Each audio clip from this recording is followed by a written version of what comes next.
This episode of the History Guy is brought to you by Masterclass.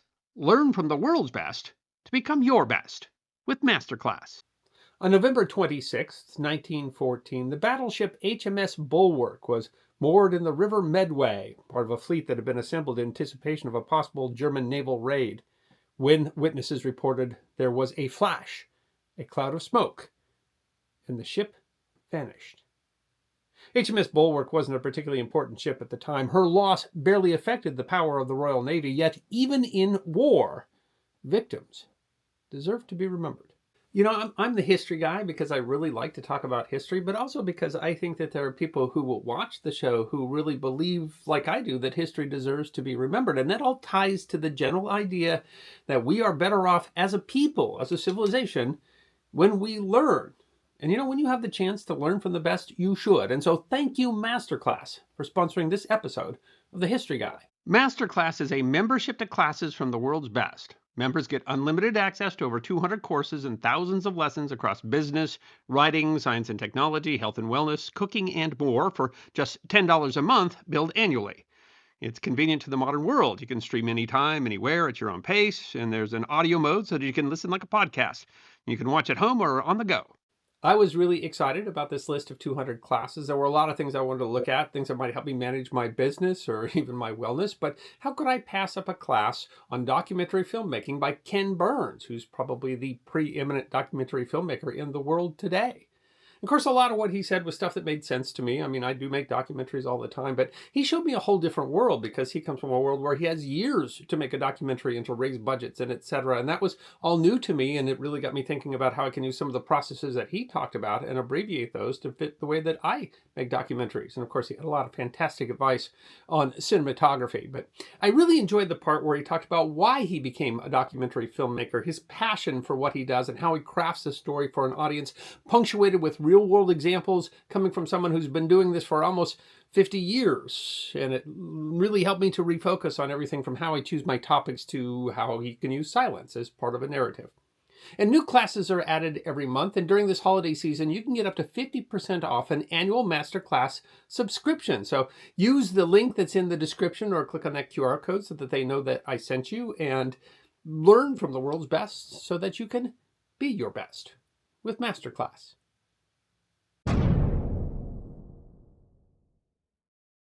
In 1898, the Royal Navy commissioned what would eventually be 5 new battleships. The construction program was part of the Royal Navy's strategy of maintaining naval dominance and was intended to counter new naval construction by Imperial Russia.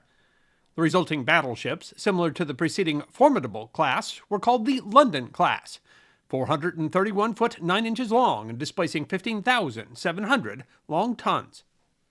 These vessels were considered first-class battleships. The Daily Telegraph wrote upon the launch of the second ship, HMS Bulwark, in 1899. It is good to have seen safely launched this week a noble new battleship of the best class, bearing the name of Bulwark. The new man-of-war will carry 773 bluejackets and officers for her company.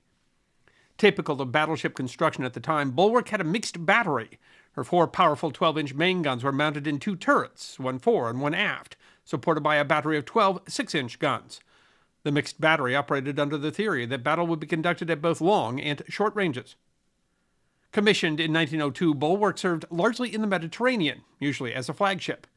While built to a design that dominated naval design for the most part of 2 decades, Bulwark and her sisters, however, would become victims of the pace of naval design.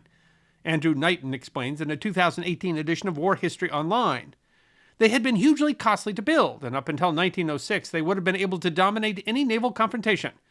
But all that had changed. Knighton continues. When the British Royal Navy launched the HMS Dreadnought in 1906, battleship design was transformed. This one ship was so powerful that everything preceding it was immediately outclassed. Bulwark quickly moved from the category of first-class battleship to the retroactively applied moniker to which all then existing battleships were relegated after 1906, pre-Dreadnought. Knighton explains, pre-Dreadnought battleships were impressive pieces of engineering, vast floating fortresses carrying powerful artillery.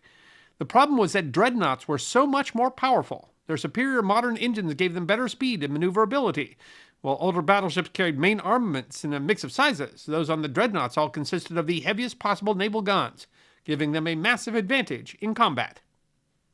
Just 4 years after being commissioned, HMS Bulwark was obsolete. Or rather, not quite, as Knighton writes. Superpowers rushed to build ships in the new dreadnought class, but when the First World War broke out 8 years later, a large part of their navy still consisted of pre-dreadnought ships. Historian Stuart Ball wrote in the 1984 edition of Warship International that at the outbreak of the Great War, Bulwark had been relegated to the 5th Battle Squadron, a unit of the Second Fleet, which comprised older ships manned on the nucleus crew system. This reserve fleet of pre-dreadnoughts were manned by a small nucleus crew, with the intent of manning them fully with men from the naval schools in case of activation. She was reactivated, along with other ships of the Second Fleet, on August 4, 1914, the day that the United Kingdom declared war. Paul explains, the role of the old battleships was one of reserve coastal defense, the channel mainly being covered with a screen of light craft, which would have alerted the ships in time to sortie to prevent any serious German raid. Thus the battleship's function was mainly deterrent.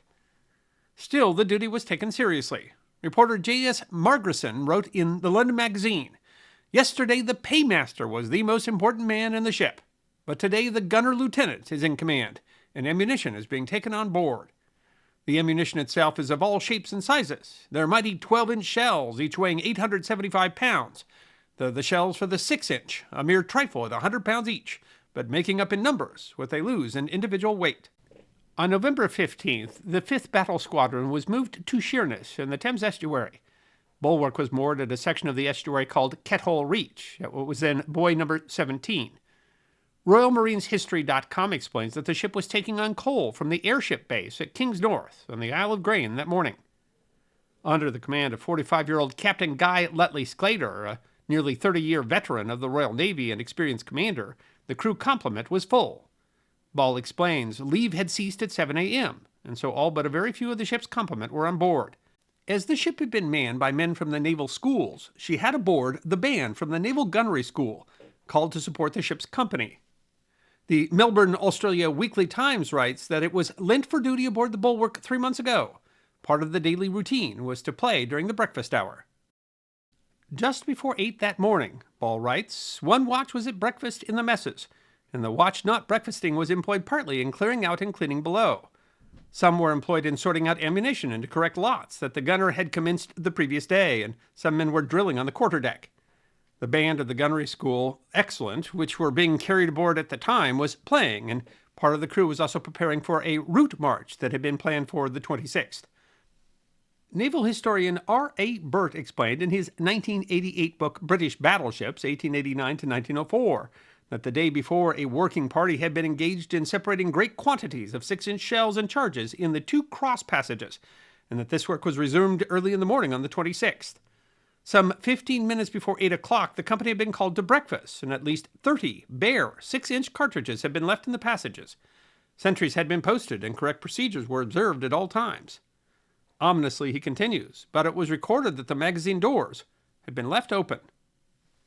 RoyalMarinesHistory.com writes, at 7:53 a.m., as the crew were having breakfast, an explosion ripped the ship apart. A witness aboard HMS Implacable reported, a huge pillar of black cloud belched upwards, was followed by a thunderous roar, then came a series of lesser detonations, and finally one vast explosion that shook the Implacable from mastheads to keel. A sailor aboard a nearby vessel was quoted in the Irish Independent. I was at breakfast when I heard the explosion. My first impression was that the report was produced by the firing of a salute by one of the ships, but the noise was quite exceptional, and I soon saw that something awful had happened. A crew member on a nearby collier told the London Sunday People, I was on deck when suddenly I heard a most tremendous explosion, and at the same time saw a sheet of red flame shoot up as though it touched the low clouds. There was a dense volume of smoke. Ball writes that the initial explosion was so loud that it could be heard as far upriver as Greenwich, some 45 miles distant. The Melbourne Leader reported that the explosion shook every building in the vicinity. Some of the debris was thrown a distance of 6 miles. The concussion was felt at Southend, on the northern shore of the mouth of the Thames, 7 miles away. A dense cloud of smoke came across the estuary of the Thames. The Sunday People reported that some 9 miles away at the town of Sittingbourne, many people not only heard the explosion, but saw the great sheet of flame. Just like a wonderful sunset, if one could have a sunset at that time in that direction. But the shock came as the smoke cleared. The sailor aboard the collier wrote, as that cleared away, there was simply nothing, just a gap between the other warships. I rubbed my eyes and wondered for a moment whether there really had been a ship there or not. It must have been all over in 1 minute. The Sunday People reported that workmen ashore who had come off the night shift witnessed the blast. To the men's astonishment, not a vestige of the battleship Bulwark remained. So utterly staggering was this blow that the workmen, who had been dazed by the severity of the explosion for a few moments, even discredited their own senses and debated themselves as to how many ships they had counted before the explosion. The sailor quoted in the Irish Independent reported, "We were at once ordered to the scene of the disaster to render what assistance we could. At first we could see nothing, but when the smoke cleared a bit, we were horrified to find that the battleship had gone. It seemed to have entirely vanished from sight, but a little later we detected a portion of the huge vessel showing about 4 feet above the water." The loss was reported to the House of Commons the following day by the First Lord of the Admiralty, Winston Churchill. "I regret to say I have some bad news for the House. The Bulwark battleship, which was lying in Sheerness this morning, blew up at 7:35 o'clock.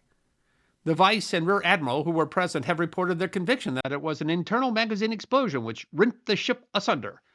There was apparently no upheaval in the water, and the ship had entirely disappeared when the smoke had cleared away. An inquiry will be held tomorrow, which may possibly throw more light on the occurrence. The loss of the ship does not sensibly affect the military position, but I regret to say that the loss of life is very severe. Only 12 men are saved. All the 209 officers and the rest of the crew, who I suppose amounted to between 700 and 800, have perished. I think the House would wish me to express on their behalf the deep sorrow for which the House heard the news, and their sympathy with those who have lost their relatives and friends." The loss of life was awful. The witness quoted in the Irish Independent said that we kept a vigilant lookout for the unfortunate crew, but only saw 2 men. One of the men was deceased, his body horribly mutilated, another alive but unconscious, a terrible wound in his forehead. Ball writes the only survivors were a very small number who by freak random results of the blast of the explosion found themselves suddenly in the water, without really understanding how they had come there. No officers and only 12 ratings, all of the Portsmouth Division, were saved. 14 were originally found alive, but 2 didn't survive the night. One survivor, a stoker named Duffy, later reported, "I was breakfasting when the terrific explosion occurred. There was no time to wonder what had happened. The vessel trembled, and I found myself going down. I held my breath, and when below water found that I was free of the vessel. My chest felt fit to burst. When I came to the surface, I took several deep breaths before I was again sucked down, but I came up once more. When the smoke had cleared, I found the great ship had gone. It gave me a terrible feeling. However, I got hold of a hammock and held onto it until a boat picked me up." The Leader reported that few other craft were moving in the Medway at the time. One boat was protected from the direct effects of the concussion by the riverbank and a headland. Yet it was flung out of the water and fell back again. When it was righted, it picked up a bluejacket from the water. The seaman stated that he was sitting on the grating of the bulwark when the explosion threw him high into the air. He turned somersault after somersault into the river and was little hurt. Officially, a total of 741 men were lost, making it the most catastrophic accidental explosion in the history of the United Kingdom up to that time, although Ball writes the precise figure is impossible to come by, partly due to the extra factors on board, such as the Excellence Band, and partly due to the loss of the logs. Among those lost were 6 sailors who were just 15 years of age, and 108 Royal Marines. Most of the bodies were not recovered, with only about 30 being taken ashore. Among the few of the remains that could be identified was that of Captain Sclater. Admiral Sir Richard Poore said of the loss of Sclater, "We realize that we have lost not only a friend, but a trusty and most able officer of a type which we can hardly spare. His constant example of devotion to duty will bear good fruit for years to come." Diving operations began already on the 26th. Ball writes the divers reported that the hull appeared to be entirely shattered and that it seemed as if both magazines had exploded. Divers reported that the mass of wreckage was very considerable but was distributed over a very wide area and that the stern could not be located. The buoy itself had remained, with some of Bulwark's chain cables still attached to it, and parts of the bow wreckage were found very near it. Some of the wreck remained above water, part of the double bottom, the fire control and foretop, and part of a mast. The cause of the vessel's quick disappearance was undeniably the fact that she had been ripped apart by the pressure of the explosion into very small pieces. Little was found, but a few papers were recovered in readable condition, including a piece of the gunnery log, which was useful for the court of inquiry. The court concluded, "It is clear from the evidence produced that the loss of the ship was due to the accidental ignition of ammunition on board the ship. There is no evidence to support the suggestion that the explosion was due either to treachery on board the ship or to an act of the enemy." In the end, the court concluded that the likely cause was that the cordite from the 6-inch shells had combusted after being placed too close to bulkheads adjacent to the ship's boilers. Much of the cordite was found to be old, having been issued 13 years previously, making it possibly more unstable. Cordite burns rather than explodes, but the fires could have raised the temperature enough to cause nearby shells to explode.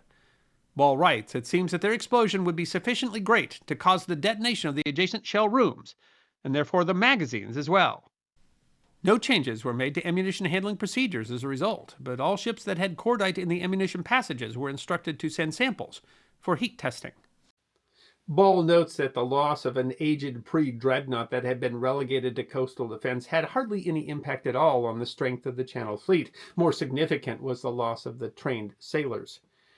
But it did have a large impact on public morale at the time, as the public was starting to grow more pessimistic that the war would last longer than originally anticipated.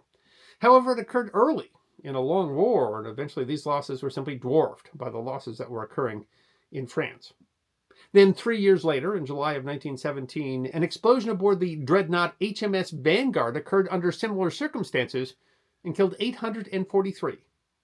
The Western Front Association notes that loss of life during the First World War was more often than not attributed to engagements in battle or enemy action of some sort. But that was not always the case.